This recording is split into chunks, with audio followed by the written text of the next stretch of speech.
네, 지난 8월 19일부터 시작된 슈케치의 랜선 교양 수업이 1차 정치 참여, 2차 취업 진로를 거쳐 오늘 드디어 마지막이죠. 3차 갈등 통합으로 다시 찾아왔습니다. 총 3차례로 구성된 이번 랜선 교양 수업은 슈케치 유튜브 라이브를 통해 진행되고 있습니다. 이렇게 온라인으로 진행됨에도 불구하고 정말 많은 분들께서 댓글 참여와 소통으로 함께 해주고 계신데요. 오늘 진행되는 3차 랜선 교양 수업도 한 분의 강연자와 한 분의 아티스트가 함께 해주실 예정이니까요. 끝까지 채널 고정해 주시기 바랍니다. 본행사는 최소한의 스텝으로 발열 체크와 명단 작성을 실시하고 있으며 더불어 마이크 커버 교체와 소독을 통해 감염 우려를 최소화하고 있습니다. 또한 본행사의 모든 저작권은 숭실대학교와 컬처다이브에 있으며 본 방송의 녹화 행위는 법적 제재를 받을 수 있음을 알려드립니다. 네, 이제 시작될 1교시는요. 타일러님과 우리가 포용해야 할 다양성이란 주제로 함께 해보도록 하겠습니다.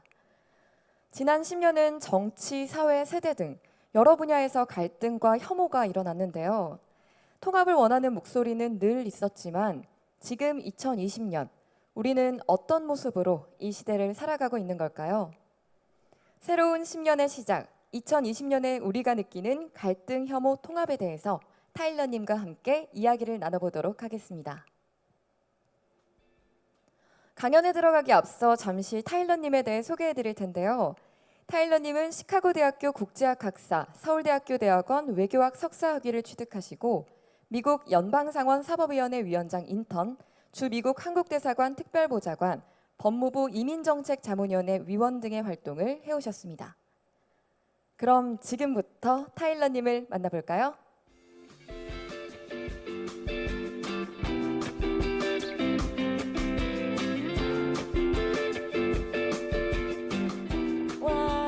타일러님 반갑습니다. 먼저 우리 숭실대학교 학우 여러분들께 간단히 인사 부탁드립니다. 네, 여러분 안녕하세요. 타일러입니다. 반갑습니다.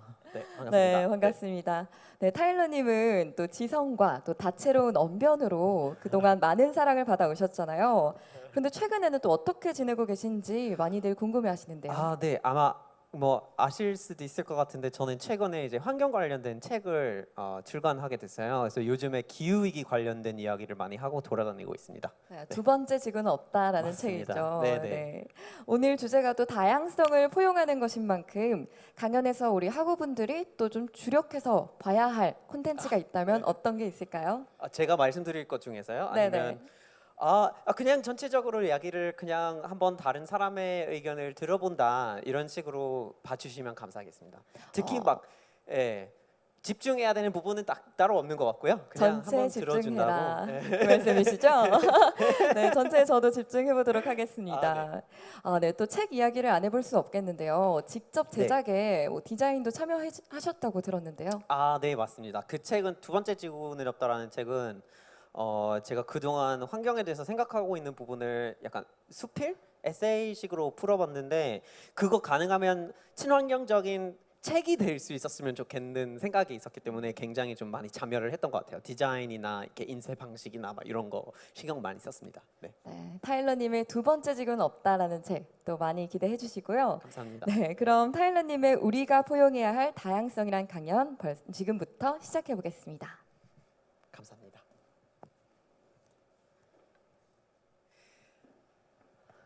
네, 여러분 공식적으로 한번 다시 이제 인사드릴게요. 반갑습니다. 타일러입니다. 네.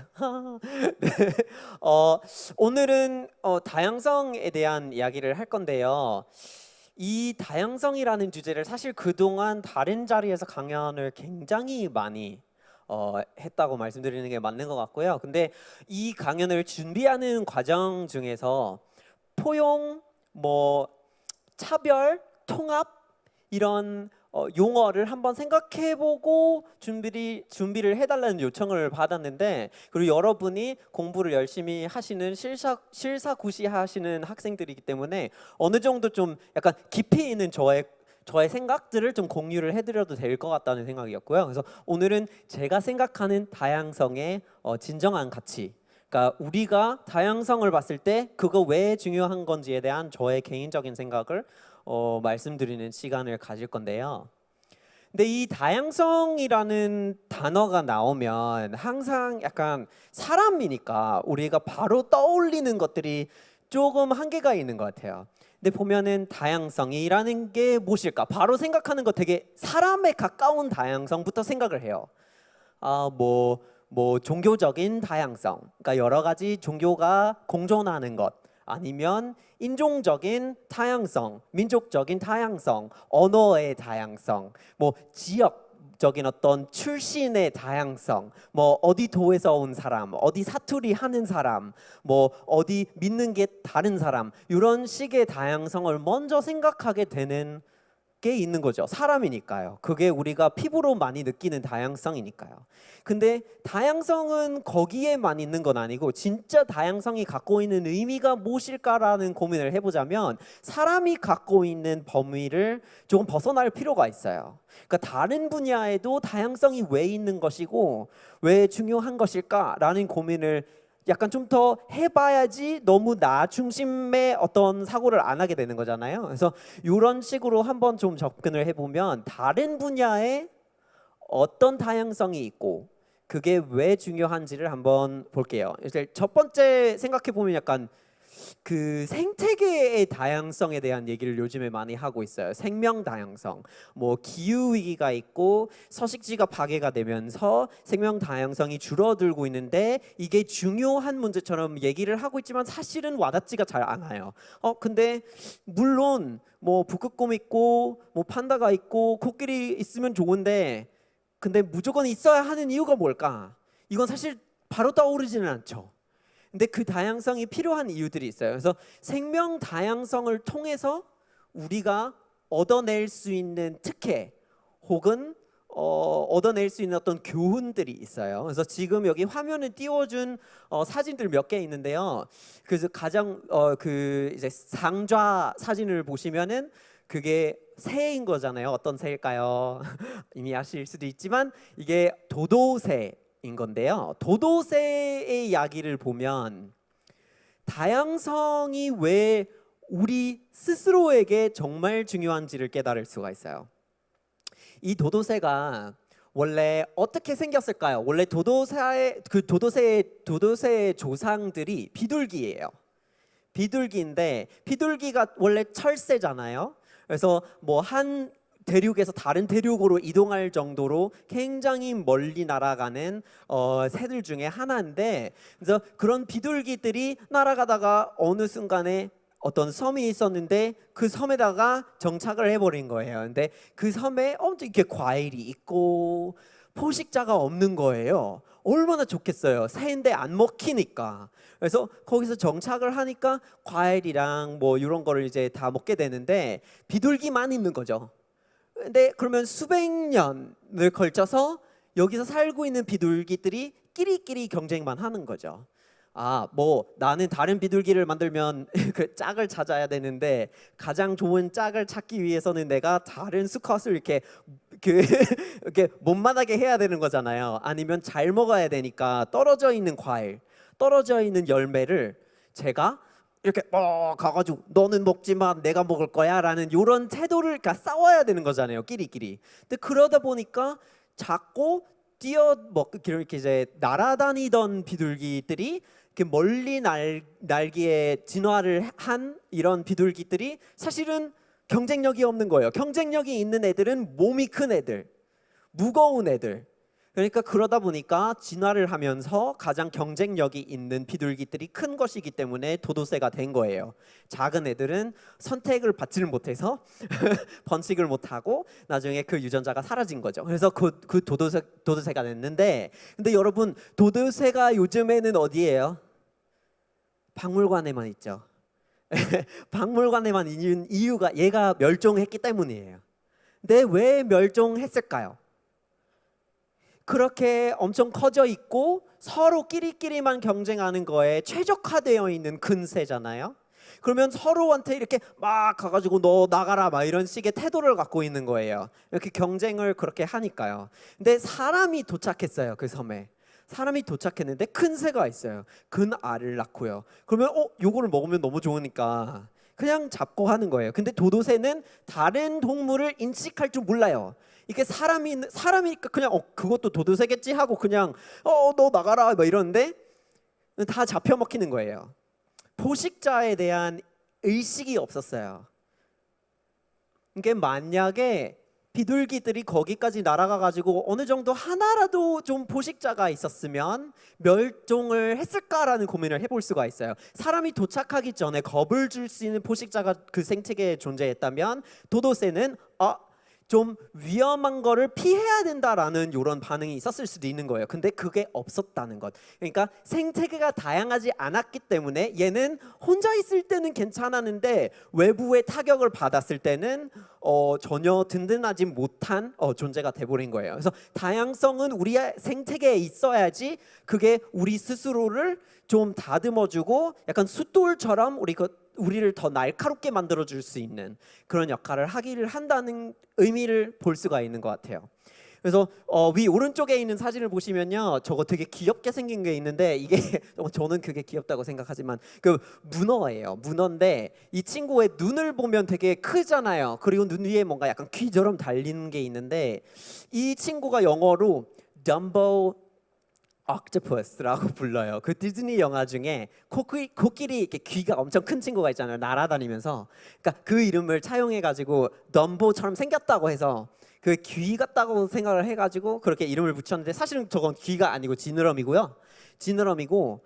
근데 왜 문어 사진을 넣었을까요? 이게 생명이 다양하면 우리가 기술적으로 한번 보고 이거를 이제 우리가 모방을 하면 뭔가 기계를 만들거나 의료적으로 쓸 수 있는 것들이 되게 많아요. 그래서 이 친구를 보면은 진화를 했을 때 얘 눈이 원래 위에 있는 조상이 눈이 없었죠. 우리의 조상을 보면 원래 겹쳐지는 조상이 있는데 그게 눈이 없는 거예요. 시력이 없었던 거예요. 그러니까 그 시력이 생겨나기 전에 갈라진 거죠.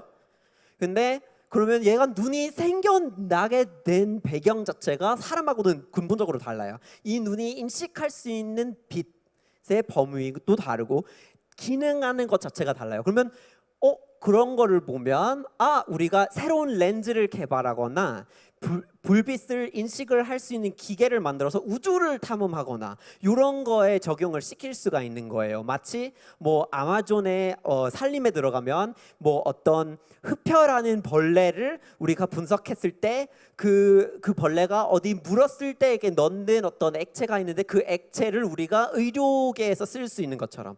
그러니까 생물의 다양성은 또한 우리의 기술로 연결이 되는 거예요. 세 번째 사진 보시면요, 저거 균이잖아요. 어떤 균일까요? 이게 항생제예요. 그래서 항생제가 개발이 되기 위해서 우리가 원래 곰팡이가 필요한 거예요. 그러니까 곰팡이 원래 싫은데, 근데 그러니까 결국에는 생명 다양성이 있어야지 우리에게도 좋은 거고 생태계 전체가 더 든든해지는 게 있어요. 근데 마지막 사진은 친찌야라고 하는데 그냥 귀여워서 넣었지만 사실은 세계에서 가장 부드러운 털을 가진 친구예요.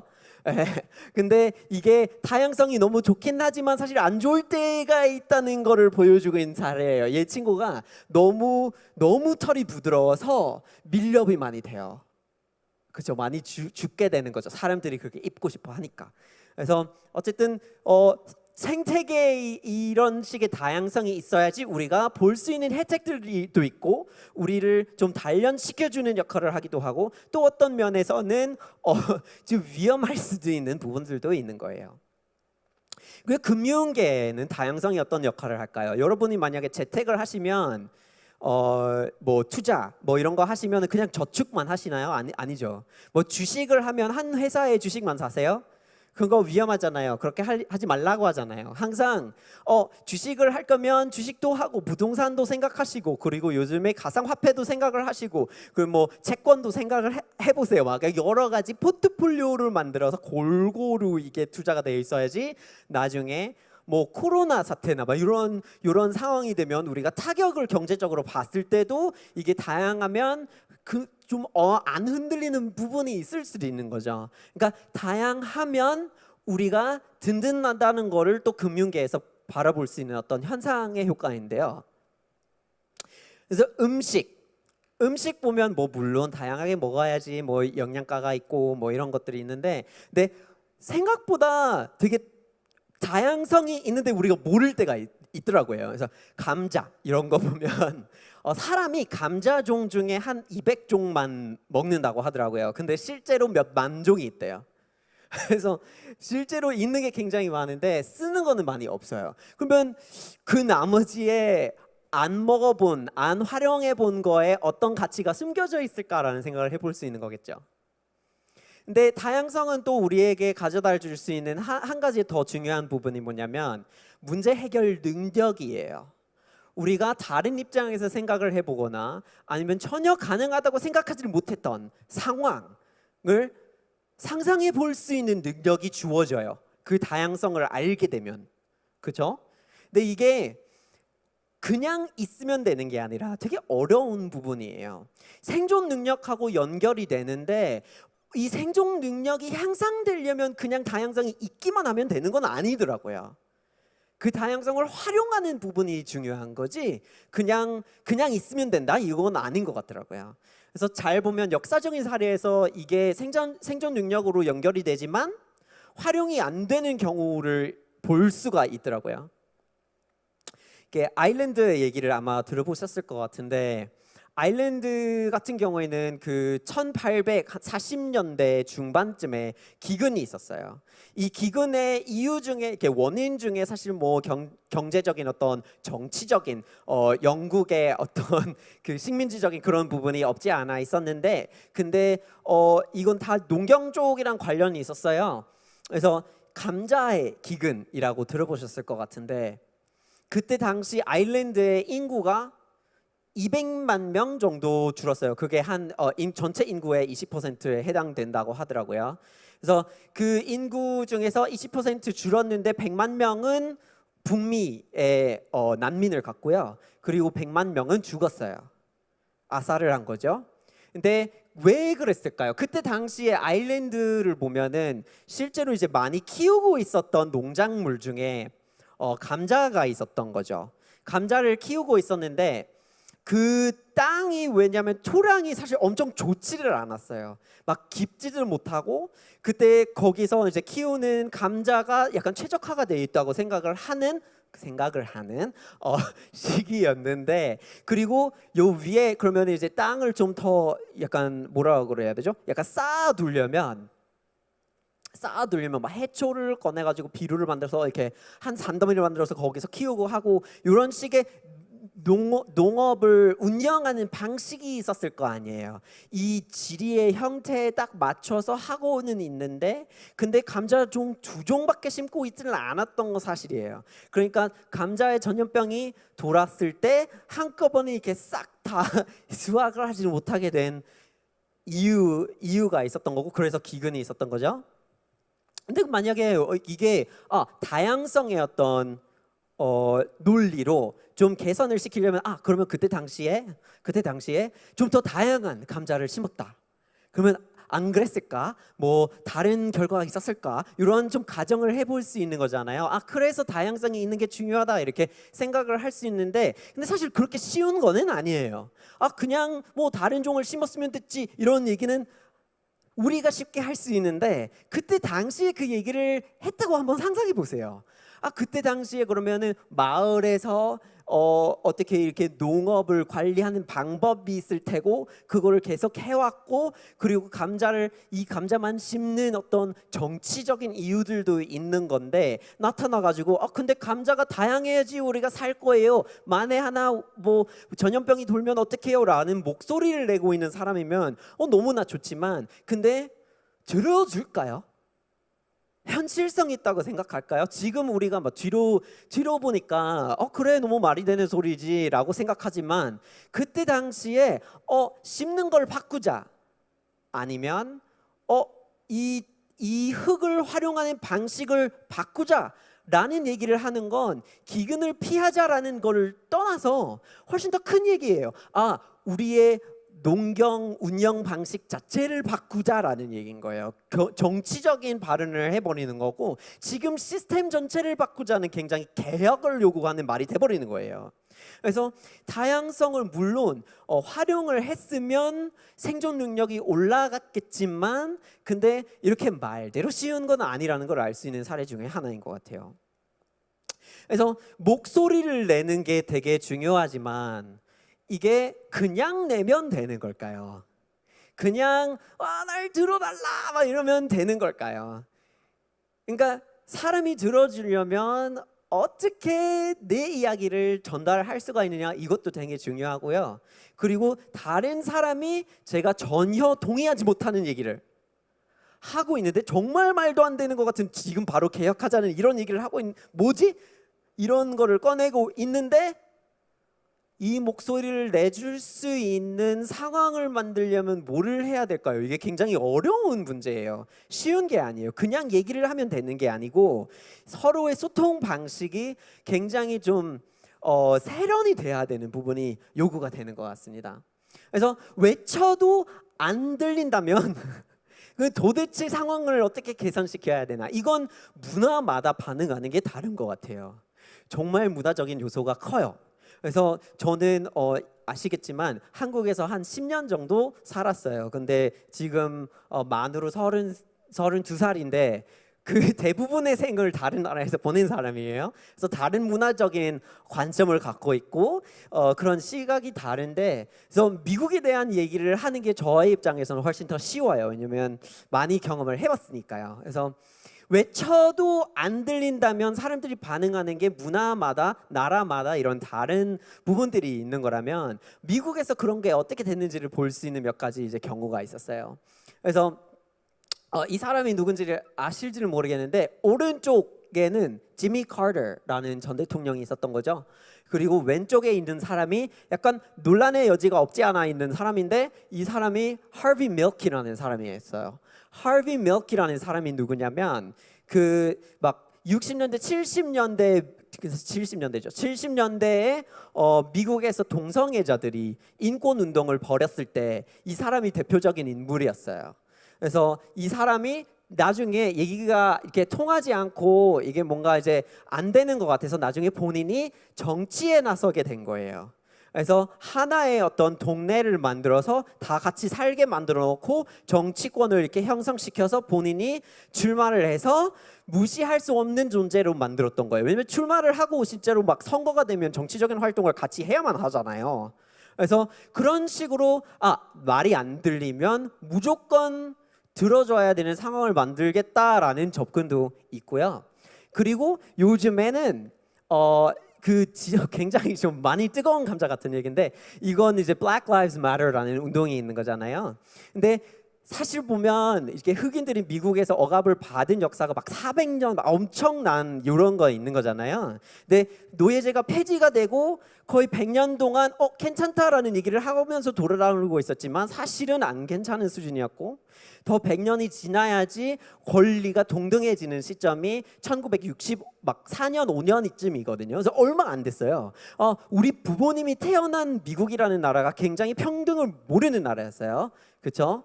그래서 이런 거를 생각해 보면 그때부터 지금까지 막 60년대 중반부터 지금까지의 법적인 동등한 평등이 생기긴 했죠. 차별이 금지가 됐죠. 그리고 법적인 장치 여러 가지가 생겼어요. 만약에 여러분이 인종적인 어떤 종족적인 여러 가지 이제 차별을 받게 된다면 요거를 고소할 수 있는 방식 장치들이 생겼고 그런 것 때문에 잘렸거나 아니면 채용에 있어서 불이익을 받았다면 그러면 연방 정부에다가 집단 고소를 할 수 있는 EEOC라는 단체도 생기고 굉장히 막 이런 거 많이 생겼잖아요.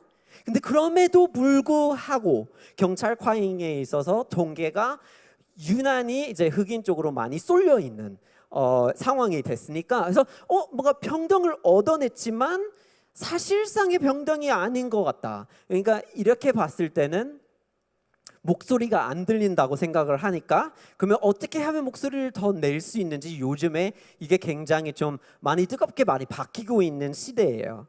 아직 뭐 어떻게 될지는 알 수 없는 상태인 건데, 근데 계속 얘기가 되고 있고, 그래서 Black Lives Matter라는 이 운동이 굉장히 좀 미국의 사회적인 변화를 분석하는 데 있어서 굉장히 중요한 역할을 하고 있는 것 같고, 그래서 이 전체적으로 근데 미국에서는 말이 안 들린다 이렇게 생각을 하게 되면 어떤 특수 집단에서 반응을 하게 되는, 그러니까 이제 제가 말씀드렸잖아요. 나라마다 이런 거를 약간 나의 다양성이 인정되지 않는 것 같다. 이러면 반응하는 것들이 사회적으로 문화적으로 다르잖아요. 미국에서는 이게 알아달라라는 요청에서 금방 요구로 바뀌어버리는 경우가 많아요. 나를 알아달라라는 태도로 시작은 했는데 이게 통하지 않는 것 같고 그냥 동의하지 않는다는 이유로 안 듣는 것 같다라는 생각이 들면, 그러면 정치적인 장치 혹은 사회적인 운동, 불매 뭐 요런 장치를 활용을 해서 나를 무조건 알아야 하는 상황을 설계해 버리는 거예요. 그래서 이런 현상이 좀 있다고 저는 개인적으로 생각하는데, 좀 흥미로운 것 같아요. 그래서 근데 결국에는 끝나지 않은 투쟁을 하게 되는 거예요. 우리가 뭐 물론 각자의 생각이 다를 수도 있고 사회에서는 집단마다 본인의 어떤 이익을 추구하게 되어 있으니까 각자가 원하는 사회상이 다를 거 아니에요. 근데 그거를 만들려고 서로 결국에는 무조건 계속해서 투쟁을 해야만 하는 구조가 생겨나는 거예요. 근데 미국 사회를 보면 이것 또한 저의 이제 개인적인 생각인데, 미국 사회를 보면 약간 좀 안타까운 부분 중에 하나가 시간이 지나면 좋아질 거다라는 이런 게 좀 깔려 있어요. 그냥 내가 뭘 안 해도 그냥 좋아질 거야. 이런 거 약간 좀 당연하게 생각하는 부분들이 있어요. 왜냐면 역사적으로 점진적으로라도 좀 변화가 많이 이루어졌기 때문이죠. 근데 미국만 보면 그렇다고 해석할 수는 있을지는 모르겠지만 다른 나라를 보면 또 그렇지 않은 경우가 많다는 걸 알 수가 있거든요. 우리 이제 그 아버지 가족의 이야기를 하기 위해서 조금 약간 독일의 역사 뭐 이런 걸 좀 언급할 필요가 있을 것 같은데 조금 그러니까 많이 뒤로 갈게요. 그래서 혹시 그 성환 수술, 뭐 성소수자 굉장히 의견이 분분한 분야이지만 어쨌든 요즘에 미국에서는 뭐 매체에서 성환 수술을 하신 분들이 되게 유명해지고 막 이런 것도 있거든요. 근데 요건 그러면 제가 미국 사회 생활을 하고 있었을 때 처음 들었을 때 되게 새롭다라고 생각을 하는 게 처음, 그러니까 들어본 적이 없었던 거잖아요. 뭐지? 새로워. 뭐지 이거? 근데 역사를 들여다보면 사실은 그 독일에서 성환 수술을 처음 할 때가 1922년이었대요. 깜짝 놀랐어요. 이런 거 알게 됐을 때. 도라 리히터라는 사람이 제어신이라는 별명이 있었는데 어쨌든 이 사람이 실험적으로 첫 번째 수술을 하게 되었고, 그리고 그게 2000년대였잖아요. 2000년대 독일이에요.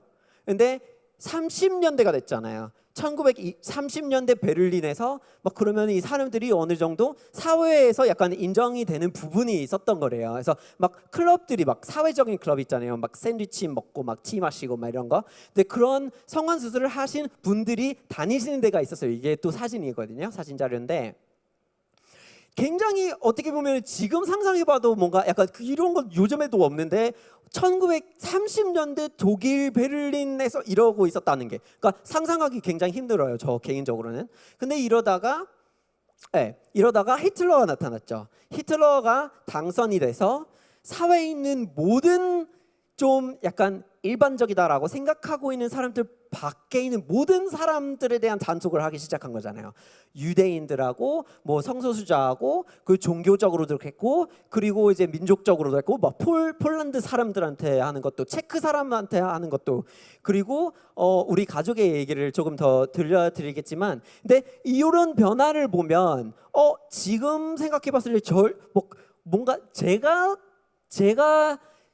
상상하기에도 완전히 새로운 것들이 엄청 옛날에도 있었는데 근데 그 싹 사라지고 막 그러니까, 그래서 막 좋아진다, 더 다양성이 생기기만 하는 어떤 단선적인 변화가 있다, 이렇게 생각할 수는 없다는 거를 보여주는 것 같더라고요. 다양성이 없어지는 경우들도 있어요. 그래서 이런 건 이제 또 그 가족 관련된 얘기를 좀 하고 싶은데, 이게 그 우리 아버지가 오스트리아 출신이시거든요. 근데 오스트리아 근데 이제 아버지 쪽 이제 가족이 유대인 배경이 아니고요. 근데 2차 세계 대전 때 그러면은 오스트리아에 있는데 독일이 오스트리아랑 합방을 했어요. 근데 아버지의 이제 우리 친할머니하고 친할아버지가 살던 지역이 굉장히 사람이 많이 없는 지역이긴 했지만, 근데 합방이 되고 나서 그 이미 약간 사회적으로 다르다고 생각하는 사람들이 그냥 사라져요, 하나둘씩. 그러니까 마을에 유대인 가족이 있었는데 어느 날부터 없어요. 근데 처음에는 그거 이상하다고 생각하지 않았던 거죠. 왜냐면 선전적으로 얘기를 하는 것들에 있어서는 뭐 이걸 받아들일 수 있을 정도다, 이런 사고가 그때 당시에는 있었거든요. 근데 가족들 보면 이제 그 친할머니의 이모가 그 뭐라고 하죠? 어쨌든 이제 종교 생활을 하시는 분이셨어요. 예. 그 천주교인데 종교 생활을 하고 있었고 결혼 안 하고 하잖아요. 그래서 어쨌든 그런 생활을 하고 계셨는데 교사하셨어요. 그래서 막 초등학교에서 수업을 막 가르치잖아요. 근데 친할머니의 이모가 약간은 좀 정신적으로 어려움이 있었대요. 정신적인 분열증이 있었어요. 분열증. 그래서 가끔씩 좀 자극이 됐을 때 이분이 그 있잖아요, 그 책상, 그런 교실에 있는 책상을 뒤집어 가지고 사다리 가운데 쭈그러 앉아서 기도를 했대요. 이 테이블에 내가 이런 안에 있으면 악마가 나를 잡을 수 없다, 막 갑자기 수업 시간에 이렇게 하게 되고 막 이런 게 있었는데, 근데 그 소문이 퍼졌죠. 이렇게 한다는 거를. 소문이 퍼지니까 정신적인 분열증이 있다, 이상한 사람이다, 이 사람이 유전적으로 사회는 안 좋다 하고 이미 어느 정도 나와 다른 거를 배척하기 시작했으니, 이분이 그러니까 이제 우리 친할머니의 이모가 다하오에 가서 가싱 이렇게 학살을 당하셨는데, 근데 이걸로 알 수가 있는 게 우리가 나는 다수에 속하고 나는 주변에 조금 다른 사람들이 있는데 그들은 괜찮겠지라는 생각을 하지만 오히려 그러니까 역주행을 하게 되는 경우가 있을 수 있다라는 사회적인 이런 거를 보여주는 것 같더라고요. 저의 개인적인 의견이에요. 저는 이렇게 생각하는데요. 그래서 사회적인 변화를 우리가 물론 의견이 분분할 수 있고 각자 다를 수도 있는데 그 변화를 안 듣고 안 보고 생각을 안 하면 위험하다라는 거를 알 수 있는 것 같아요. 그래서 이렇게 뒤로 가게 되는 것들에 대해서는 좀 얘기를 하고 싶은데, 이게 왼쪽에 이제 린든 B 존슨이라는 이제 미국 대통령이고요. 그리고 여기에 이제 당연히 마틴 루터 킹이 있고, 이게 이 장면이 어떤 장면이냐면 이게 미국의 이제 민권법이 통과되고 그걸 사인하는 자리예요. 그래서 그 1964년에 Civil Rights Act를 사인해 가지고 그게 65년에 발효가 됐죠. 근데 이게 어떤 법이었냐면, 제가 아까도 Black Lives Matter하고 막 인종차별 이런 거를 언급하긴 했는데 이게 굉장히 중요한 시점이에요. 우리 가족에게도 굉장히 중요해요. 근데 이게 법적으로 미국 법상 차별이 금지가 되는 시점이에요. 인종차별, 어디 지역 출신 차별, 언어차별, 종교차별, 이 모든 차별이 한꺼번에 싹 다 금지를 시켜버렸어요. 그래서 이듬해 바로 다른 정책들도 같이 다시 고려가 돼야 됐어요. 그래서 이게 나중에 비자 정책에도 영향을 미쳤어요. 그래서 아까 2차 세계대전 얘기를 하고 있었잖아요. 이 두 가지가 왜 저의 가족의 역사에 연결돼 있는 건지를 말씀드릴게요. 그 2차 세계대전 끝나고 우리 가족이 아프리카로 갔어요. 아버지의 가족이 에티오피아에 갔어요. 근데 아버지 아직 안 태어난 상태예요. 근데 아프리카에서 살고 있는데, 에티오피아에서 살고 있는데 57년에 아버지가 태어났어요. 태어났는데 나중에 60년대 초반에 가족들이 미국에 이민을 가고 싶었어요. 그래서 친할머니가 가족들이 비자 받을 수 있게 대사관에 간 거예요. 대사관에 가서 신청을 해뒀죠. 비자 이렇게 신청하고 이민을 하고 싶다는 이렇게 다 절차를 하는데, 거기서는 갓난 아이가 있다는 걸로 이렇게 종이로 나오잖아요. 출생지. 그 출생증명서 뭐 이런 거 있는데 그 출생증명서에 뭐 스테판 라쉬 이렇게 이제 독일어 이름이 있지만 근데 그 출신지가 에티오피아 아디스아바바로 이렇게 되어 있는 거예요. 그래서 미국 대사관에서 이걸 보고 얘가 흑인 아니야? 이러는 거예요. 흑인 아니야? 그래서 아니 이게 나랑 남편의 아이인데 근데 그건 이걸 속였을 수도 있다 하는데 그래서 나중에 할머니가 우리 아버지 아기를 데리고 가요. 대사관에 보여줘요. 백인이에요. 이렇게 보여줘요. 근데 다른 사람의 아기일 수도 있어요. 진짜 깜짝 놀라지 않아요 이게? 그러니까 이거 어떻게 일단은 어떻게 인종으로 누가 비자를 받을 수 있냐를 따지고 있는데 그것도 그냥 혹여나라는 이유로도 백인들도 입국을 못하게 되는 경우 정말 말도 안 되는 상황이에요. 근데 그게 왜냐? 왜냐면 이 법이 아직 없던 시대예요. 이 64년에 민권법이 통과가 돼서 비자가 골고루 주어질 수가 있는 법적인 기반이 마련되기 전의 얘기예요. 그래서 나중에 아버지가 결국에는 이제 유럽에서 살다가 66년에 그러니까 65년에 발효가 되고 이듬해에 미국으로 이민을 할 수가 있게 됐고요.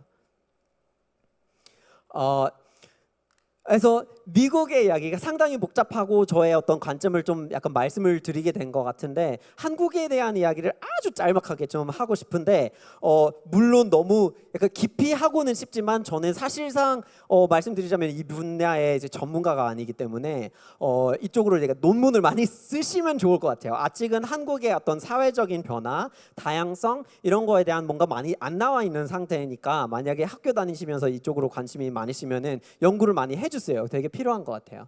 근데 저는 이제 아버지가 미국으로 이민 갔지만 저는 지금 한국에서 10년 차 살고 있는 거잖아요. 그래서 앞으로 한국에서 어떻게 살 건지 이런 생각을 하게 돼요. 근데 당연히 아버지의 가족 배경에 있어서 이런 법적인 것도 인종차별이나 아니면 차별 금지 관련된 법이나 이런 것들이 작용이 될 때가 있잖아요. 그래서 저도 궁금해서 찾아봤어요. 궁금하니까요. 근데 찾아보니까 한국은 되게 신기한 단계에 있는 것 같아요. 사회적인 변화에 있어서 신기하다고 말씀드리지만 약간 학술적으로 흥미로운 단계에 있다고 말씀드리는 게 좀 정정을 해서 말씀드릴게요. 지금 상태에서는 그 인권위원회, 국가인권위원회법이 있고 그 차별금지법 관련해서 여러 가지 이렇게 논란이 있잖아요. 차별을 어떻게 다룰 거냐 뭐 이런 얘기를 계속해요. 근데 이게 많이 기사가 나고 많이 사회에서 얘기가 되니까 저도 궁금해지잖아요. 근데 구체적으로 찾아보니까 차별 금지는 안 되어 있지만 인권위원회법에 들어가 보면 깜짝 놀랐어요. 진짜 놀랐어요. 그 차별에 대한 정의가 법으로 이렇게 나와 있는 거 있잖아요. 그 막 차별이란 무엇인가를 뚝뚝 막 나오게 되는 거가 굉장히 섬세하게 굉장히 법적으로 설명이 잘 되어 있더라고요.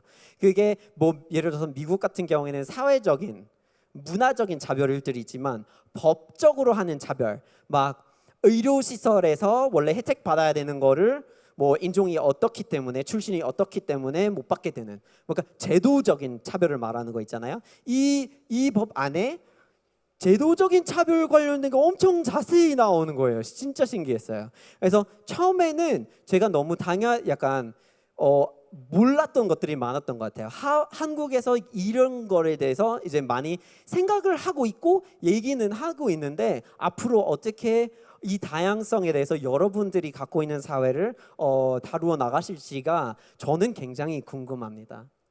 그래서 다양성에 대한 이야기를 하는데 개인적으로 또 이제 드리고 싶은 말씀이 있는데 다양성을 받아들이는 거에 있어서 위로부터의 다양성을 받아들이는 방식, 아래로부터의 다양성을 받아들이는 방식이 있어요. 이게 무슨 말일까요?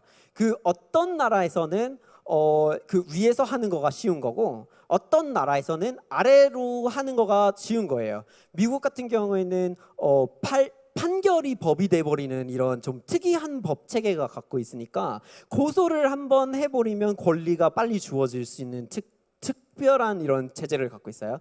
한국은 그런 시스템을 갖고 있지는 않아요. 그래서 법률을 다 써야 돼요.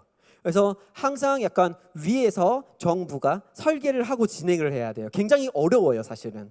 굉장히 연구를 많이 하고 많이 알아야 되고 되게 힘들 것 같은데, 근데 그렇게 보면은 아래로부터 올라오는 그러니까 왜 그러냐면 소수잖아요. 다양성에 대해서 얘기를 할 때 어떤 소수든 간에 상관없는데 일단은 소수면은 많지가 않다라는 거가 되는 거잖아요.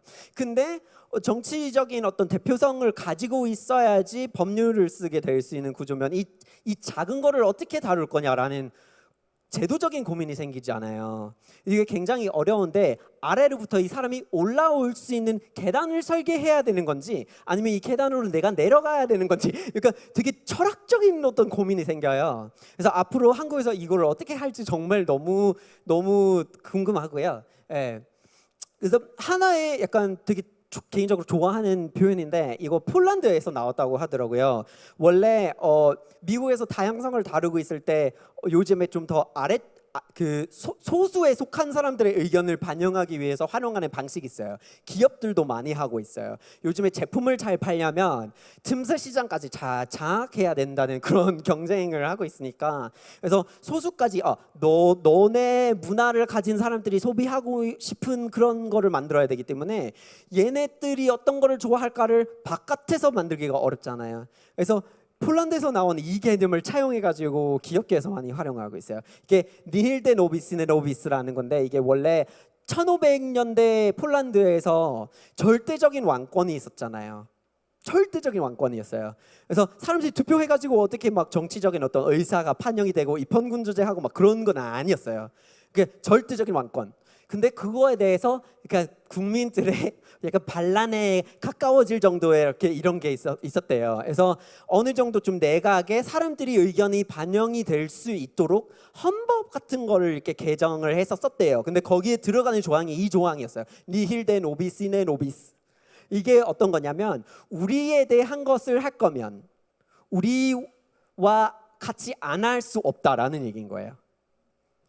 그러니까 만약에 그 소수에 속한 사람을 위한 어떤 정책 혹은 소수에 속한 사람을 위한 프로그램 뭐 제품 이런 거를 만들 거면 그 소수에 속한 사람을 만드는 과정에 포함시켜야지 나중에 진짜 그 사람을 위한 것이 될 수가 있다는. 근데 이 개념이 500년 전에 나온 거잖아요. 정말 그때 이게 나왔는데도 요즘에도 다양성을 우리가 어떻게 제대로 사회에 발휘를 시켜서 다양성이 갖고 있는 혜택을 우리 애가 가져다 줄 수 있는 건지를 고민하고 있다는 게 굉장히 어렵다는 얘기를 보여주고 있는 것 같아요. 근데 그런 장치를 통해서 아래로부터의 의견을 좀 반영을 시킬 수 있다는 장점이 있어요. 아래로부터의 의견을 반영시키는 거에 대해서 되게 어떻게 보면은 자연에서 보면은 그게 필요하다는 거를 보여줘요. 생태계에서 살아남으려면 변해야 되잖아요. 근데 그 변하는 거를 생태계에 있는 어떤 잘 나가는 동물들이 막 시켜주지를 않잖아요. 나는 핑크색 할래 막 이러면은 너는 무지개색 해 하고 이렇게 시키고 그렇게 진화되는 게 아니잖아요. 내가 잘 되기 위해서 내가 반응을 해가지고 전체적인 시스템의 그 반응에 따라서 이렇게 달라지는 시스템인데 그런 식으로 좀 자연스럽게 사회가 진화를 해나갈 수 있으려면 우리가 앞으로 어떻게 해야 나갈까라는 고민을 계속해야 되는 거예요. 그 달라도 될 권리를 어느 정도로 좀 인정을 할 필요가 있는 것 같고 달라져도 될 권리도 고민을 해봐야 될 것 같아요. 그래서 이건 근데 쉽지 않다라는 얘기를 계속하고 있어요. 그래서 그럼 어쩌라고 어떻게 해야 되는 건데 저도 몰라요. 정답이 없어요. 근데 어떻게 보면 굉장히 다양한 나라라고 생각할 수 있는데 미국이 근데 거기서 왔는데 한국에 와서 제가 깨닫게 된 굉장히 중요한 교훈 하나를 말씀드리고 싶어요. 한국 사회생활을 하기 시작하는데 대학원생이었는데 이거 왜 안 통하지? 사람들이 왜 나를 이렇게 생각하는 거지라는 불편함이 생길 때가 있잖아요. 충돌이 있으니까 왜 나를 그렇게 생각하느냐 막 이런 거. 그래서 한번 예전에 미국 살 때 되게 친한 같은 직장의 누나의 어머니가 있어요. 그 어머니가 한국 분이시잖아요. 여기에 어떤 서울 당산에서 사시는데 그분하고 한번 만나서 어디였더라? 그 보쌈집에 갔어요. 보쌈집에 가가지고 너는 우리나라에서 지내면서 고생하고 있냐, 어떻게 살고 있냐, 약간 되게 정겹게 얘기를 해주고 싶어요. 왜냐면 그분이 딸이 미국에서 살고 있는 거잖아요. 그래서 저를 보면 약간 뭔가 역으로 이렇게 바뀐 듯한 느낌이 있다고 말씀하시는 거죠. 그래서 저한테 그러시는 거예요. 아, 약간 사람이 땡땡이 같다 이렇게 말씀을 해주시는 거예요. 무슨 얘기냐 하고 그러는데 이렇게 설명을 하시는 거예요. 사회에서 우리가 적응을 해나가는데 시야가 중요하다. 다양한 거를 많이 못 봤으면 다양한 거를 이해를 할 수 있는 능력조차가 없다는 거잖아요. 근데 그런 거를 시각적으로 되게 도형적으로 말씀을 해주시는 거예요. 그래서 자, 사람이 시작될 때, 사람이 어릴 때, 아니면 많이 경험하지 못했을 때 약간 네모 같은 거예요. 근데 살다 보면 동그라미가 돼요. 이렇게 설명을 하셨는데 생각해보면 진짜 맞는 말이에요. 시야만 생각해보면 자, 제가 이 방향 사방으로 이렇게 뭐 북방향, 서방향, 남방향, 뭐 동방향 이렇게 돌고 똑같은 시간 동안 이쪽으로만 바라보면 저의 시야가 이쪽 방향으로 집중이 될 거 아니에요. 그래서 이렇게 보면 여기에 있는 것들이 눈에 보일 거예요. 근데 골고루 천천히 이렇게 돌면 조금 더 많은 범위를 확인할 수 있는 거잖아요. 시야를 생각해 보면. 근데 이런 거를 약간 다양한 도면에 반영을 시켰을 때 우리가 당연하게 생각하는 것들을 깨달을 수가 있어요. 그래서 이거 뒤에 있는 것 같은 그림이고요. 네모나게 바라봤을 때 이 그림 안에 있는 땡땡이들만 보면 누가 다수예요? 파란색이잖아요. 누가 소수예요? 노란색이죠. 근데 이 범위만 확인했을 때 그러면 당연히 다수가 중요하잖아요. 당연히. 그러면 이 범위 안에 있는 사람들이 학생 식당 다닐 학생들이라고 쳐요. 그러면 학생 식당에서 급식을 해줄 건데 음식을 만들 때 매운 음식을 만들어 줄까 말까 하는 고민을 하고 있는데 설문조사를 해보니까 이 안에 있는 범위에 있는 사람들한테만 설문을 했어요. 그러면 매운 거를 좋아하는 사람이 파란색이니까 싫어하는 사람이 뭐 노란색이고 그러면 당연히 매운 음식이 나와야 돼요. 그러면 가끔씩 안 매운 거를 옆에다 두면 돼 라는 생각이 들겠죠.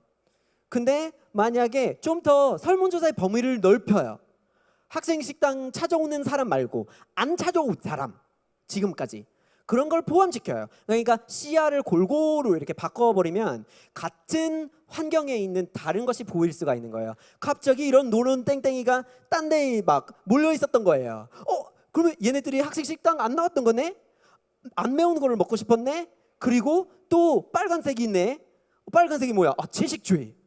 그거 생각을 못했네 라는 깨달음이 있잖아요. 한 번만 확대를 시켰는데 없던 것을 상상해 볼 수 있는 능력이 주어져요. 그래서 이 연습을 하는 게 굉장히 중요한 것 같아요. 당연히 내 앞에 있는 사람들이 이러한 사람들이지 라고 생각을 했지만 내 앞에 있는 사람들을 좀 더 범위를 확대시켜서 확실히 어떤 사람들인지를 다시 바라보는 게 중요한 연습이 돼요. 왜냐면 이렇게 한번 확대를 해보면 이 동그라미 밖에 있는 또 뭔가를 상상해 보면 당연히 다른 색이 있겠죠. 당연히 그걸 이제 알아요. 처음에는 몰랐죠. 이제는 너무 당연해요. 다른 도형이 나올 수도 있죠. 다른 크기도 나올 수도 있을 거 아니에요. 확장을 해보면 확 엄청 말도 안 되는 그림이 나올 수도 있는 거잖아요. 근데 그런 거를 한 번만 시야를 바꾸면 상상할 수 있는 능력, 남의 의견을 들어볼 수 있는 능력이 주어져요. 그러면 저는 되게 이 어머니, 이제는 할머니가 되셨는데 이분이 말씀하신 건 되게 맞는 말인 것 같아요. 저도 그랬구나라는 깨달음이 있었어요. 대학원 생활을 하면서 사람들이 이렇게 한국 사람이 이렇게 생각하는구나라는 범위가 되게 좁았어요.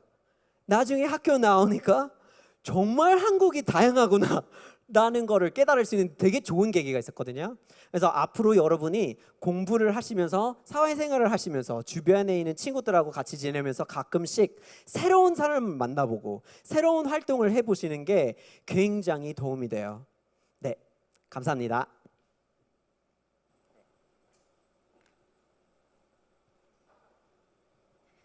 네, 좋은 강연 감사드립니다. 정말 시야를 확대하고 또 이리저리 둘러볼 수 있는 시간 됐던 것 같으세요.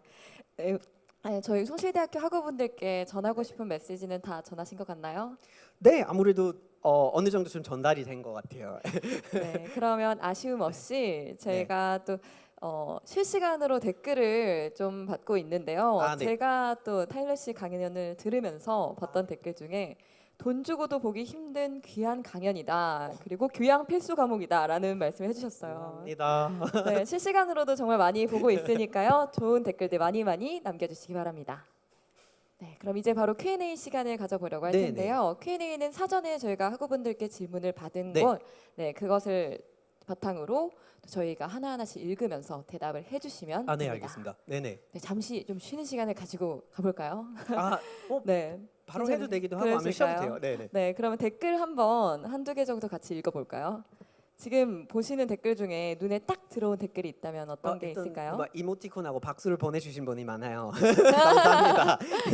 이모티콘으로 소통하는 게 재밌어요. 아, 네, 네, 멋있대요. 이모티콘 오. 많이 눌러주시고요. 멋있다고. 이게 가장 들어오는 워딩인 것 같은데요. 네, 하트. 하트까지. 그러면은 감사합니다. 하트 한번 날려주시겠어요? 어디로 날려드리면 좋을까요? 모든 카메라에. 네. 네, 갑자기 이모티콘이 우와. 엄청 많이 나오고 있어요. 감사합니다. 네, 그럼 이제 바로 Q&A 시간 가져볼게요. 네네 좋습니다. 그럼 질문을 먼저 뽑아주실까요? 아 여기에 있어요? 네, 네. 그냥 이렇게 보면 되는 건가요? 저한테 주시면 제가 읽어보도록 네. 하겠습니다. 감사합니다. 네. 네, 익명의 질문이네요. 익명 질문이에요. 우리 사회엔 여성, 남성이라는 성을 잣대로 부여된 고정관념과 역할이 아직도 많이 남아 있는 것 같아요.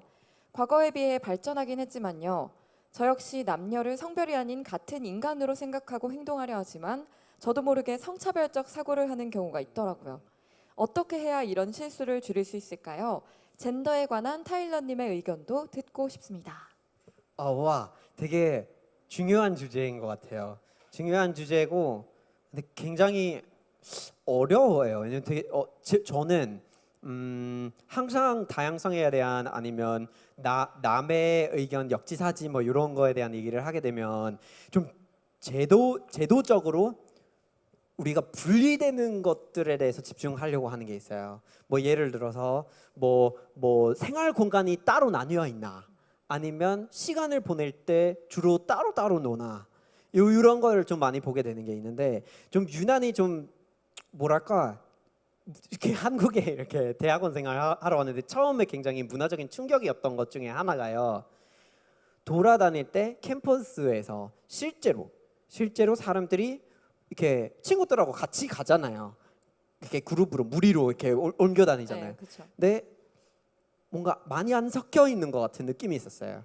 캠퍼스에서 남자는 남자끼리, 여자는 여자끼리 가끔씩 있었는데 같이 있으면 커플이거나 아니면 뭔가 약간 아예 뭐 동아리로서 같이 나왔거나, 그죠? 근데 친구와 친구로서의 성별을 넘는 그런 게 눈에 띄지를 않았고요. 오히려 반대로 없다고 생각하게 될 정도로. 예. 그래서 그게 굉장히 좀 눈에 띄었던 것 같고요. 그리고 나중에 저도 한국말을 배우잖아요. 한국말을. 그때는 사람들하고 대화를 많이 하게 되는데 처음으로 대사관도 아니고 대학교도 아닌 정말 한국에 이렇게 사람들이 다니는 학교의 분위기였는데, 거기서 사람들이 표현을 어떻게 하는지 많이 귀를 기울여서 듣게 되잖아요. 저도 자연스럽게 표현을 하고 싶어서. 근데 하고 있는 말들 중에서 이런 거 되게 많아요. 남자들은 등등등, 여자들은 등등등. 그 말을 하기 전에 이렇게 은은히 붙는 때 되게 민감해요. 왜냐면 문법적으로 잘 이렇게 해야 되는데 이가가 맞는지 은은히 맞는지 이거 잘못 붙였다가는 선생님. 네, 비교투가 되잖아요. 그래서 그러니까 오해를 많이 삼게 되고, 그래서 이 사람이 그러면 비교하는 거 맞나? 하고 아니게, 근데 의외로 여자 남자에 대한 얘기를 하게 됐을 때 은은을 많이 붙이는 것 같더라고요. 그래서 이건 정말 해결책이나 뭐 저는 이런 거를 막 드릴 수 있었으면 좋겠지만 드릴 수가 없을 것 같아요. 근데 말을 하는 거에서부터 시작되는 것 같아요. 우리가 섣불리 내가 경험한 여자들은 이런 거 같다, 내가 경험한 남자들은 이렇다라는 이런 거가 생겨나면 나의 생각을 표현했을 때, 그렇게 생각하면 뭐 본인의 생각이니까 자유롭게 하셔도 되는데, 근데 표현했을 때 얘네들은 이래 라는 요 묶음을 만들어요. 근데 뭐 제가 경험한 바로는 이래요, 이런 것도 아니고, 그러니까 요 말투에 집중하는 게 되게 좋고 중요하지만 어려운 부분이에요. 거기서 시작하면 어느 정도 좀 우리 바로 있는 이 커뮤니티 안에서 변화를 만들 수가 있을 거라는 생각이 들어요. 네. 네, 또 자기가 얼마나 어떤 단어, 어떤 워딩을 자주 사용하는지도 그 사람이 젠더 이퀄리즘을 얼마나 또 실현하고 있느냐를 또 판단할 수 있는 척도가 되지 않을까요? 네. 네. 댓글에서도 정말 맞는 것 같아요. 저만 해도 이성 친구랑은 거의 안 다니게 되더라고요. 그렇죠. 그게 또 이성 친구가 생기면 그 오해를 할까봐 또 우려하는 경우가 많더라고요. 그래서 이게 약간 이성이어도 친구일 수 있다라는 이런 생각을 가지신 분이라면 그걸 좀 더 표현하실 필요가 있지 않을까라는 생각이 들어요. 예. 그 이성 친구와 있을 때 타일러님은 또 이런 오해를 받으셨을 수 있잖아요. 되게 그러면 많았어요. 예. 네, 많이 받으셨을 네. 텐데 그러면 그때는 어떻게 극복을 하셨나요?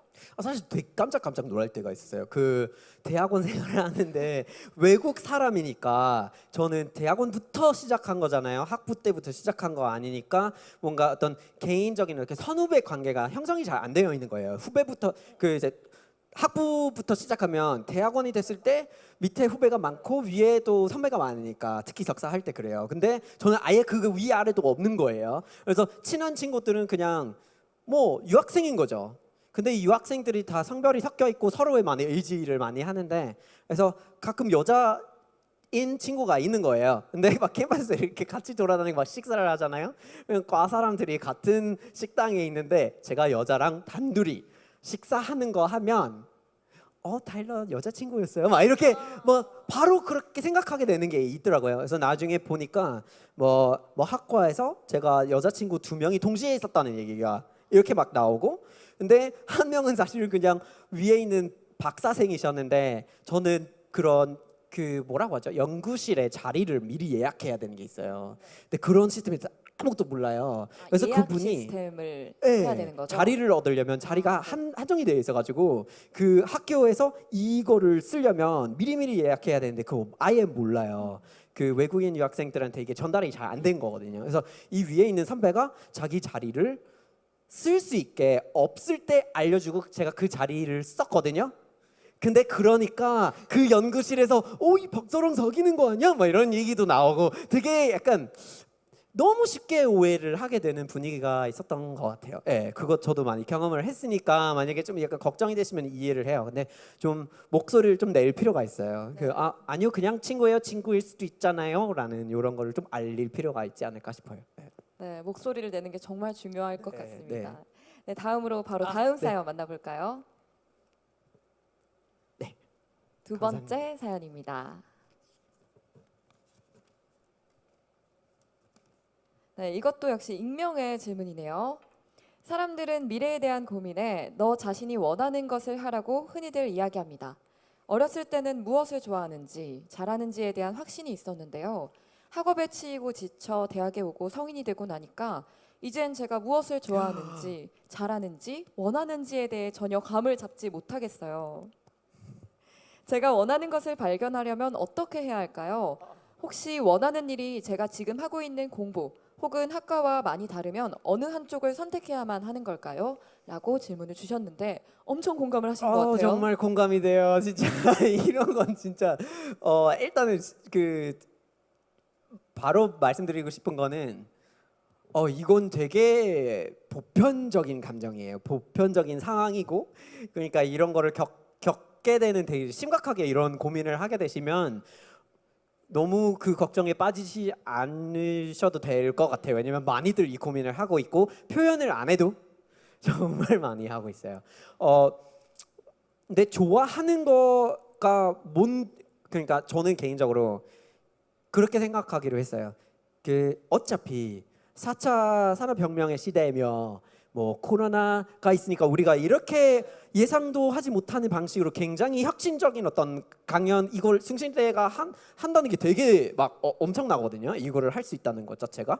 그래서 이런 변화가 많은 시대에 있는 건데 그 빨리 임시응변으로 변해야 되고 상황에 맞춰서 해야 되는 이런 구조의 삶을 앞으로 살아나가야 된다면 그럼 나의 다양성이 중요한 것 같아요. 그러니까 그 직업, 직군, 뭐 유망한 직군 이런 것들이 자꾸 바뀔 거예요. 그러면 그거에 걸어가지고 이걸 거야라고 이렇게 올인할 수 있는 시대가 아닌 거예요. 그러니까 해야 되는 걸 그러면은 나의 관심사, 내가 정말 빠질 정도로 너무 약간 궁금한 것들을 취미라고 생각해도 그걸 계속 갖고 나갈 필요가 있는 거잖아요. 원래 저는 이렇게 생각하게 된 건데, 근데 그러면 이게 이제 관심사 하나 둘씩 이렇게 모아두고 계속 갖고 나가요. 주변에 있는 사람들이 너는 근데 왜 이렇게 뭐 여가 시간만 되면 자꾸 도예를 하러 가냐? 너 경제학과 나왔는데 무슨 도예를 공부 완전 삽질하는 거 아니냐? 막 이런 얘기를 하면 아니요, 이건 나중에 제가 뭐 원하면 뭐 온라인 가게를 만들 수 있고 막 팔 수 있고 이런 식으로 좀 생각을 해봐서 나의 관심사가 나의 자산이다 이런 생각을 하려고 하고 있는데, 근데 만약에 아직은 그 관심사를 많이 발견하지를 못했어요. 그런 경우가 많더라고요. 왜냐면 그동안 굉장히 하나의 목표가 있었으면 그걸 벗어나 본 적이 많이 없는 거잖아요. 그러면 정말 좋아하는 건 뭔지, 관심이 있는 거가 뭔지 약간 이게 감이 안 잡혀요. 그러면 싫어하는 걸 많이 해봐야 돼요. 진짜요. 구체적으로 어떤 게 좀 싫어하는 범주에 들어갈까요? 이제 더 쉬운 게 이런 거죠. 막 내가 좋아하는 게 뭐지? 이런 것 때문에 답답해질 수 있잖아요. 근데 훨씬 더 쉬운 게 내가 싫어하는 게 뭘까? 이런 거 생각하면 와 엄청 많이 쓰실 거예요. 리스트가 엄청 나올 거예요. 근데 그러면은 어떻게 접근해야 되냐면 저는 이렇게 생각하고 있어요. 일단 새로운 거를 해보고 좋아하는지 싫어하는지를 막 경험을 해봐야 돼요. 그리고 이걸 내가 좋아해? 이걸 내가 좋아해? 이런 건 너무 고민하지 말고 하면서 이게 편한가? 이건 내가 불편한가? 불편하지 않으면 그 안에 관심사를 발견할 수 있는 것 같아요. 근데 이건 나 너무 너무 거슬려. 너 여기 있으면은 내가 인정을 받지 못하는 것 같아. 내가 너무 나답지 않은 것 같아. 이런 느낌을 안 받는 활동을 찾으시고 그 활동 안에서 더 파고드시면 좋아하시는 것들, 관심사들이 나올 거예요. 저는 그렇게 생각하고 있습니다. 네. 네, 그러면 최근에 타일러님께서 느껴지는 이거는 좀 불편하지 않다, 이거는 아니 좀 편하다라고 느낀 뭐 이런 일들이 있었나요? 그림이요. 저는 그림 그리는 거를 최근에 굉장히 좋아하게 됐는데 잘 그리지는 못해요. 진짜 잘 그리지는 못하는데, 네. 근데 막 그냥 볼펜으로만 이렇게 하고 아니면 아크릴을 쓰는데, 근데 그거 사실은 제대로 다룰지도 몰라요. 아마 지금 유튜브로 보시는 분들도 종종 아실 수도 있는데 몇 가지 이제 영상을 올린 적이 있어요. 근데 그 붓 다룰 줄도 몰라요. 깨끗하게 씻는 것도 몰라요. 그래서 막 어떻게 처리해야 되는지 몰라서 물어봐가지고 막 댓글을 달아주세요. 막 이렇게 씻는 거예요 하고 이렇게 보관하는 거예요. 이제 정보를 알려주시는데 그게 너무 재밌는 거예요. 근데 제대로 할 줄 몰라도 이거 활동하는 것이 너무 재밌는 거예요. 이 물감을 밀고 음악 듣고 막 그렇게 하는 게 너무 치료가 되는 것 같아서 거기에 파고드는 거예요. 더 그리게 되고 더 막 그러면 나중에 추상화에 대한 다큐멘터리를 찾게 되고 이런 식으로 저는 그렇게 최근에 빠진 거는 그림입니다. 네. 와, 정말 또 때로는 단순 노동이 또 힐링을 주는 시간이 되잖아요. 네, 네 맞아요. 그런 것 몸으로 같습니다. 뭔가 움직이면서 하는 게 힐링이 될 때가 많은 것 같아요. 네, 그렇습니다. 지금 이렇게 댓글로도 많이 내용을 주고 계시는데요. 와, 역시 생각하시는 게 다르시네요. 싫어한 것부터 찾아봐야겠어요. 저는 그게 그림이었는데 그림을 한번 그려보겠습니다. 네, 해보세요. 네, 이제 또 다음 사연 바로 만나볼까요? 네. 짠. 다음도 익명의 사연인데 타일러님께는 유독 익명의 사연이 많이 들어오네요. 네, 다음 사연은 최근 인터넷 포털 사이트에서 댓글 기능이 대부분 없어졌습니다. 작년부터 악플로 인한 연예인, 운동선수, 인터넷 방송 BJ들의 자살 사건이 많이 일어났고 이를 방지하기 위한 조치라고 생각되는데요. 민주주의 사회에서 이러한 조치가 어떻다고 생각하시는지 여쭤보고 싶습니다. 되게 어려운 것 같아요. 일단은 권리나 법적인 거나 아니면 사회적인 담론이나 뭐 이렇게 사회과학적으로 이렇게 접근을 하면 굉장히 어려운 문제예요. 진짜 어려운데 근데 막 당장 당사자가 될 수 있는 입장에서 말씀드리자면 사실 댓글이 있는 건 저는 개인적으로 좀 좋아하는 게 있어요. 가끔씩 보고 싶으니까. 근데 근데 또 만약에 그게 너무 영향을 받게 되면 건강하지는 못하잖아요. 그래서 어떤 경우에는. 근데 그렇다고 있어야 한다, 없어야 한다고 주장하기가 어려운데 제가 보기엔 가장 중요한 게 일단 우리가 남의 말을 너무 많이 신경 쓰는 경우가 있어요. 그런 경향이 없지 않아 있어요. 그래서 막 80%가 되게 뭐 괜찮은 말인 거예요. 막 반대 의견이 나와도 그냥 뭐 이렇게 적당히 그 얘기를 하고 끼리끼리의 어떤 약간 소통이 되고 있고 뭐 이러고 있으면 사실은 크게 문제가 없는 거잖아요. 근데 요 안에 있는 뭐 5%, 1%뭐 이렇게 굉장히 심각한 거가 있다. 근데 그게 사람이 얼마나 그거를 약간 감당할 수 있는 건지가 정말 개개인마다 달라요. 근데 하도 한국 이게 제 개인적인 의견이에요. 한국 사회생활을 하다 보면 여러분이 아실 거예요. 눈치를 채야 되는 경우는 진짜 많아요.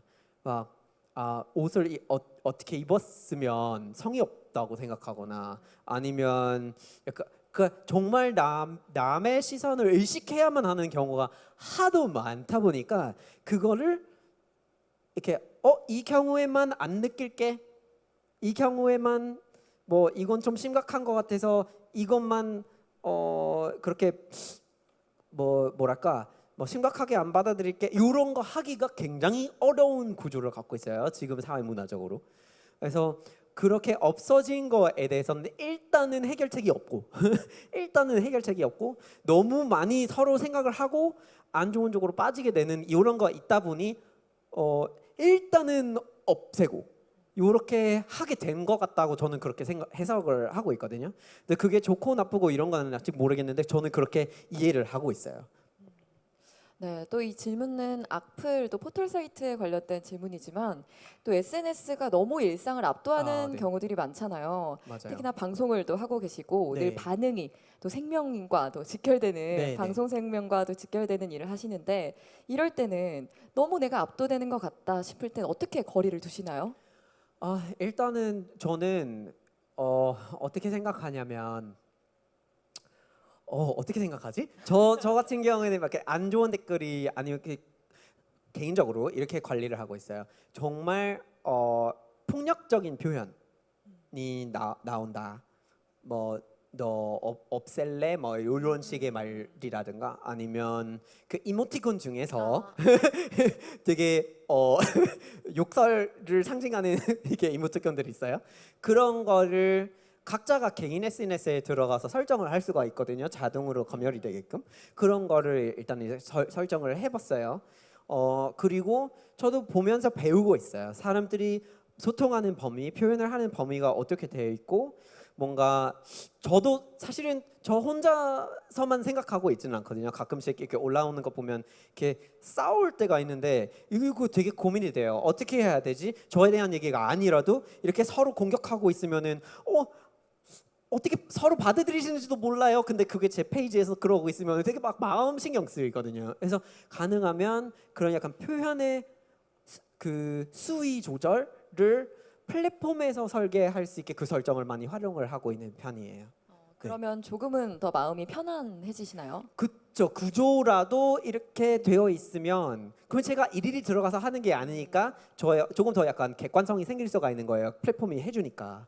그리고 어느 정도 조금 약간 큐레이팅이 되고 있다는 거에 대해서 조금은 안심을 할 수가 있는 기회가 있는데 근데 어렵지가 않아요. 그러니까 이렇게 쉬운 문제가 아닌 것 같아요. 그렇게 이제 어려운 문제예요. 네.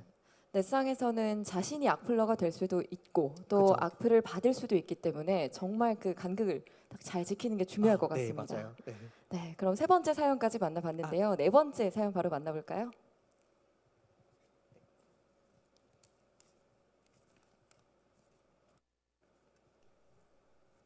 네, 네 번째는 익명의 사연입니다. 동방예의지국이라고 불리는 한국의 예의에 관해 어떻게 느끼시나요? 저는 어렸을 때부터 제 의견을 얘기하면 어른에게 말대꾸하지 않는 것이 예의다. 버릇없게 굴지 말라는 식의 답변을 들으며 자랐습니다. 이런 식의 예의는 상호 존중을 기반으로 하지 않는 그저 위계 질서를 지키기 위해 사용되었던 과거의 전통이라고 여겨집니다. 현대 사회는 자신의 생각을 표현할 방법이 다양해진 시대의 예의는 어떤 것이며 이렇게 사회적 규범이 변하는 시대의 예의는 어떤 것일까요? 되게 좋은 질문인 것 같아요. 이게 진짜 너무 할 말이 많아지는 질문인데 저는 일단은 제가 제 생각을 말씀드리기 전에 저는 이제 외교학과 다녔어요. 외교학 석사를 했는데 졸업 조건 중에 하나가 어떤 약간 지역 연구를 해야 되는데 한국 지역 연구를 했던 거죠. 그 논문 제출 자격 시험을 준비할 때 그런 걸로 했으니까 한국의 외교사를 공부해야 될 때가 있어요. 이게 한국 정치와 다른 거예요. 이건 국제 질서 안에 있는 한반도가 어떤 식으로 외교를 펼쳐 나왔는지에 대한 그 절차에 대한 역사, 사상에 대한 역사를 하고 있는 거지 국내 정치는 아니고요. 그래서 그게 중요한 차이예요. 근데 그런 공부를 하게 됐으니까 알게 된 게 되게 많은데 정말 신기하고 그런 분야를 좀 더 공부할 필요가 있다는 생각이 들었던 게 뭐냐면요. 이 예의라는 말은 그런 외교적인 배경을 두고 있는 거 아세요? 네, 외교적인 말이에요. 외교에서 사용되는 말. 그러니까 그 원래 동북아시아에서 국제 질서가 그러니까 서양화가 되기 전에 개화파 뭐 그런 뭐 일제 강점기 아니면 그런 막 계약들이 생겨나기 전에 국제 질서에서는 서로 외교를 했을 때 절차를 굉장히 많이 깐깐히 봤어요. 그러니까 한자의 획순부터 어떤 한자를 어디에 문서 안에 두는지를 따지고 그거를 잘하는 나라가 좋은 문명이고 그 외교를 지키는 거라고 이렇게 사고하는 게 있었죠. 그래서 한문을 어떻게 쓰는지부터 시작해서 그런 국제 질서의 모든 절차를 굉장히 깐깐히 봤던 거예요. 근데 그때 당시에 굉장히 중요한 부분이 뭐냐면 이게 그 중화 사상에 있는 거잖아요. 그래서 중국 있는 거고 그 조선 시대 때 그 조공을 바치고 책봉을 받잖아요. 왕이 즉위가 있을 때 중국에 있는 쪽에서 이렇게 허가를 받는 식으로 이렇게 진행을 했었잖아요. 근데 그런 거를 하는 대신에 조공을 하고 이걸 책봉 받는 대신에 중국이 갖고 있는 엄청난 대륙이잖아요. 이 엄청난 대륙을 통한 무역을 할 수 있게 되고 그리고 군사 지원을 받게 되는 거죠. 예. 그래서 이게 뭐냐면 이게 사대 자소지예 라고 표현을 합니다. 모실사 글대 아들자 자글소의 모모의 예식할 때 이 사대 자소지예라고 부릅니다. 되게 어려운 얘기인데 어쨌든 그게 사대주의예요. 예, 사대주의라는 말이 큰 것을 모신다는 거기 때문에 옛날에 조선이 중국을 모시는 대신에 자소를 받을 수가 있었던 거죠. 무역을 하고. 그러니까 예라는 말이 동방예의 지국이라는 말이 그러한 외교적인 예를 지키는 나라라는 말이거든요. 그러니까 우리가 지금 현대적으로 생각했을 때 서로 사회적인 문화, 이런 매너를 지킨다 그런 의미가 전혀 아니고요. 이게 실제로 위계 질서에서 권력을 가진 자에게 잘해주는 대신에 혜택을 받는 거에 대한 예를 말하는 거예요. 그대로 예의라는 말이 그 말이에요. 그래서 이런 거를 알 수 있는 게 또 이제 류큐 그런 이제 열도가 있는데 그 열도에 뭐라고 하죠? 그 막 무슨 예지방이라고 이렇게 이름이 있어요. 수예지방이라고 그런 예를 지키는 지역이라고 나중에 약간 중국에서 칭찬을 받은 거예요. 그러니까 예가 큰 것을 섬기는 사대를 잘한다는 거를 예라고 불러요. 그래서 그런 점에서 그런 역사를 생각해 보면 현대 사회에서 우리가 예의를 지켜야 한다라는 것이 위계 질서에서 그 권력을 가진 사람이 세워둔 표준을 이렇게 지켜주는 거. 요거를 원래 예의라고 말하는 거예요. 근데 현대 사회에서는 그건 서로 공평하게 민권을 가졌고 모두 인간으로서 같은 인권을 가졌고 그러니까 그거 평등하다라고 생각을 하기 때문에 이 위계가 원래 없어야 되는 거잖아요. 근데 그게 충돌이 되는 거죠.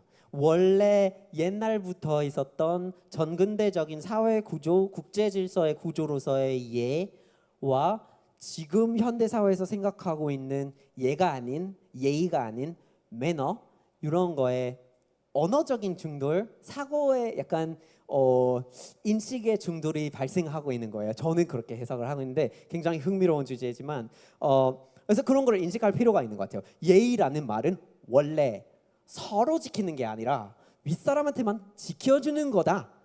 그런 역사적인 배경이 있는 말이다라는 거를 인정하면 사실 너 어떻게 이렇게 예의가 없니 하는 말을 들으면 사실은 그렇게 예의가 있어야만 하는 것처럼 생각할 필요가 없는 거잖아요. 그러니까 이런 역사적인 맥락까지 알고 있으면 사실 안 좋은 얘기예요. 동방예의지국.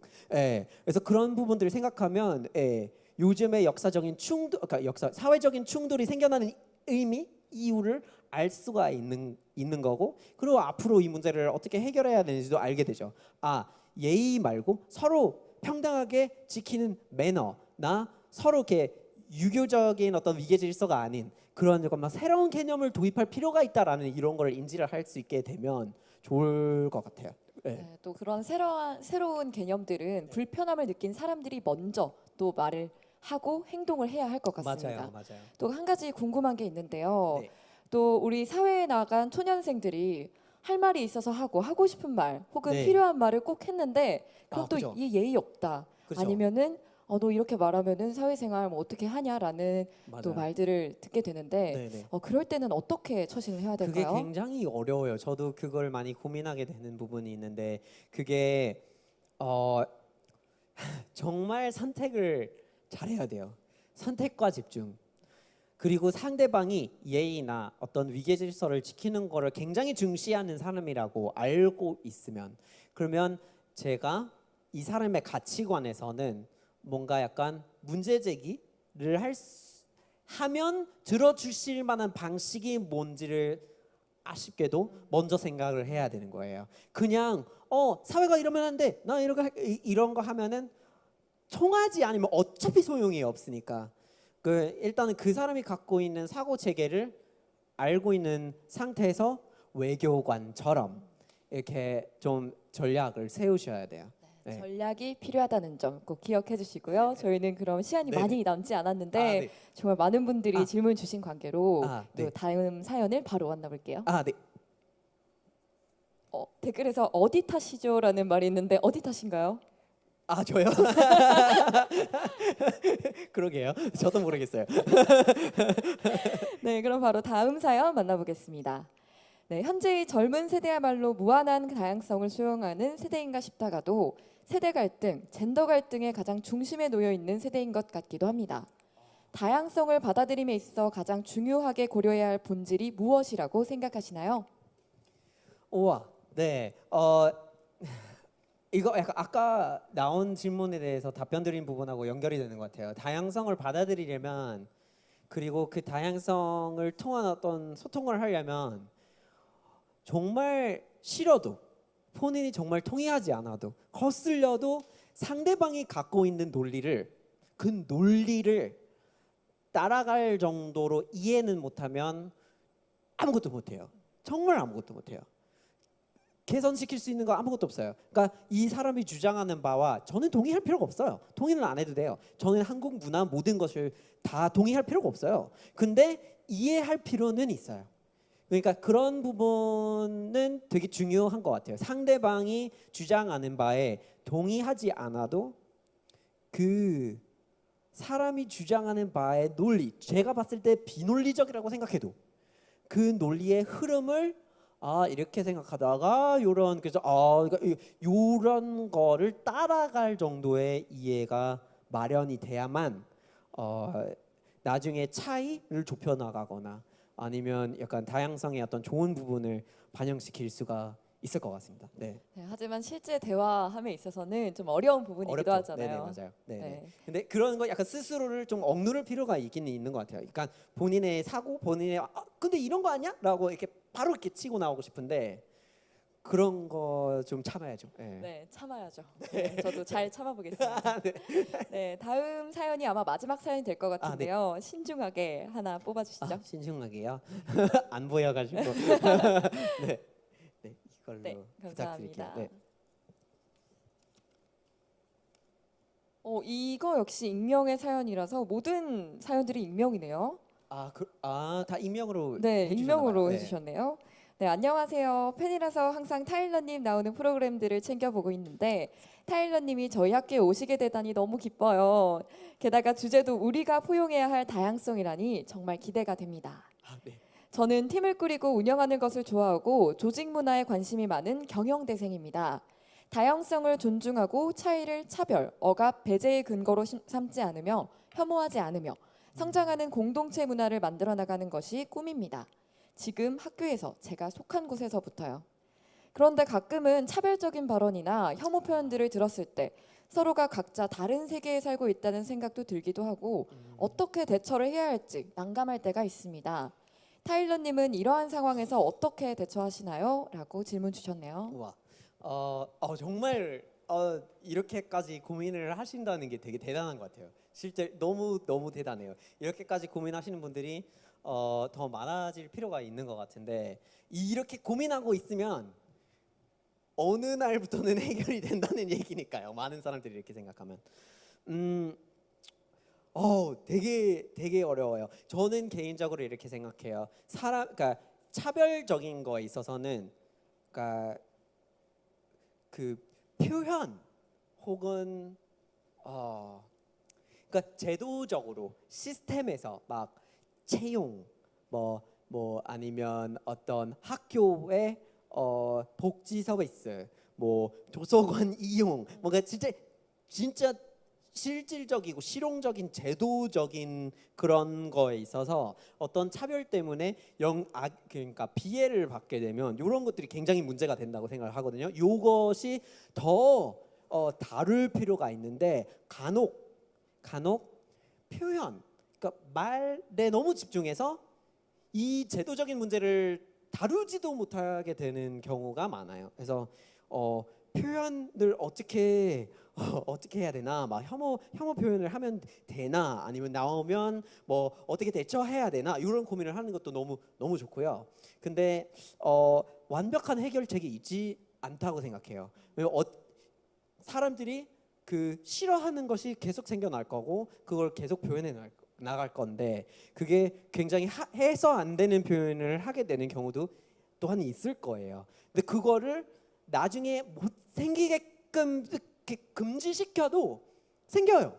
그러니까 저는 그렇게 생각하기 때문에 이런 것들이 표현이 되고 있으면은 좀 외교적으로 말해서 그런 거를 좀 대처할 필요가 있는 것 같고, 그리고 가능한 사람들의 조점이 너무 그 표현에 집중되지가 않고 그 표현이 약간 이렇게 건드리고 있는 제도적인 문제에 우리가 좀 더 집중할 수 있게 시선을 좀 이렇게 집중시킬 필요가 있는 것 같아요. 되게 애매한 말이긴 하지만 근데 뭐 이상한 말, 너네가 막 이런 사람이다라고 이렇게 해버리면 그 혐오 표현이 나오게 된 그 사람의 논리, 그 사람의 뭐가 그렇게 불편하지? 이 사람이 뭐 외국인 비자 주지 말자 하고 막 외국인 나가야 돼 막 이런 사고를 하고 있는 사람이 그러면 왜요?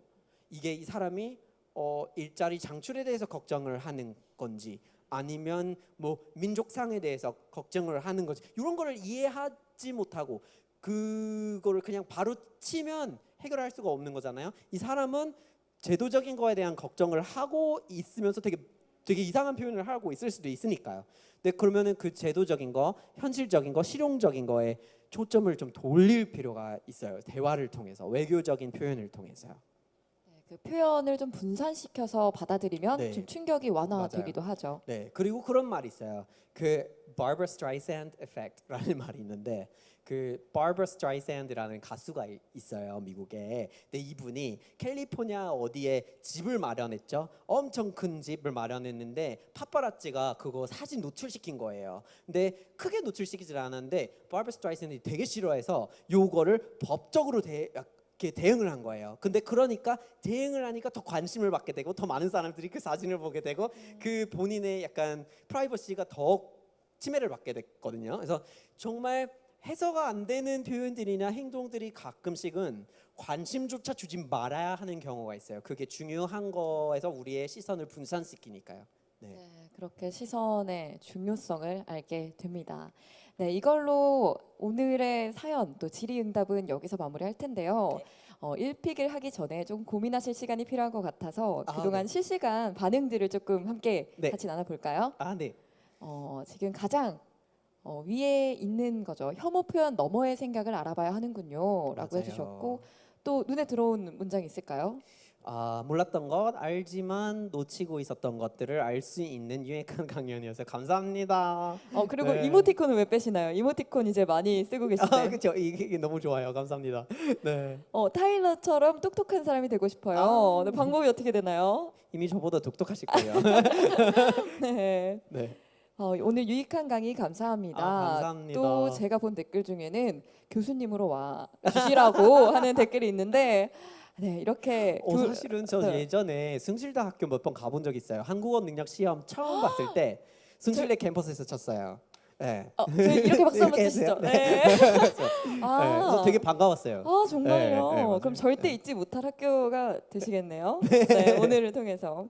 네, 그러면 이제 1픽 고민 다 되셨나요? 1픽이요?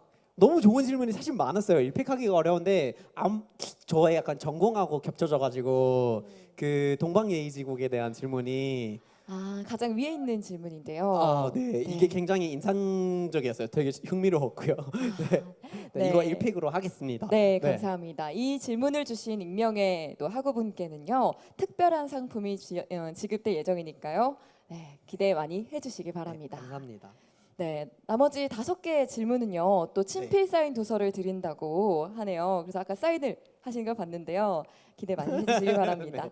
네, 사연 주신 모든 분들께 감사 인사드립니다. 네, 그럼 타일러님의 소감을 안 들어볼 수가 없는데 네. 이렇게 다시 숭실대를 찾아주셨어요. 네. 숭실대 또 랜선 교양 수업으로 함께하신 소감이 어떠신가요? 일단은 숭실대라서 약간 친근하고 약간 반가운 거 있고요. 그리고 사실은 그동안 코로나 때문에 고생하신 분들이 굉장히 많고 특히 대학 쪽에서 교육을 어떻게 시켜야 되나 고민하시는 분들이 되게 많이 계시잖아요. 근데 숭실대학교가 이렇게 좋은, 그러니까 제가 있어서가 아니라 다른 컨텐츠를 봤거든요. 그래서 되게 훌륭하게 준비를 하시더라고요. 그것도 여기에 지미집이 있고 막 엄청나더라고요. 진짜 이렇게 앞으로 계속 컨텐츠를 학생들에게 제공을 해주시는 게 일단 이제 학교 측에다가 약간 제가 박수를 쳐드려야 될 것 같다는 생각이 들어요. 정말 감사하고 너무 즐거웠습니다. 네, 또 이렇게 함께해주신 타일러님께도 감사의 박수를 제가 대신해서 쳐드리겠습니다. 감사합니다. 네, 오늘 타일러님과 다양한 의견 듣고 또 나눌 수 있었는데요. 네, 이제 정말 마지막으로 타일러님 보내드려야 될 것 같아요. 네, 타일러님과 함께한 1교시는 이렇게 마치도록 하겠습니다. 또 안정적인 송출을 위해 현재 스트리밍 주소는 닫힐 예정이고요. 10분 정도 쉬는 시간을 가진 이후에 새롭게 라이브 스트리밍이 열릴 예정입니다. 유튜브 채널 고정해 주시고요. 2교시는 가수 10cm와 함께 청춘 고민 상담, 음악 토크 콘서트가 준비되어 있습니다. 잠시 후에 새로 개설되는 스트리밍에서 다시 뵙도록 할게요. 조금 이따 만나요. 안녕.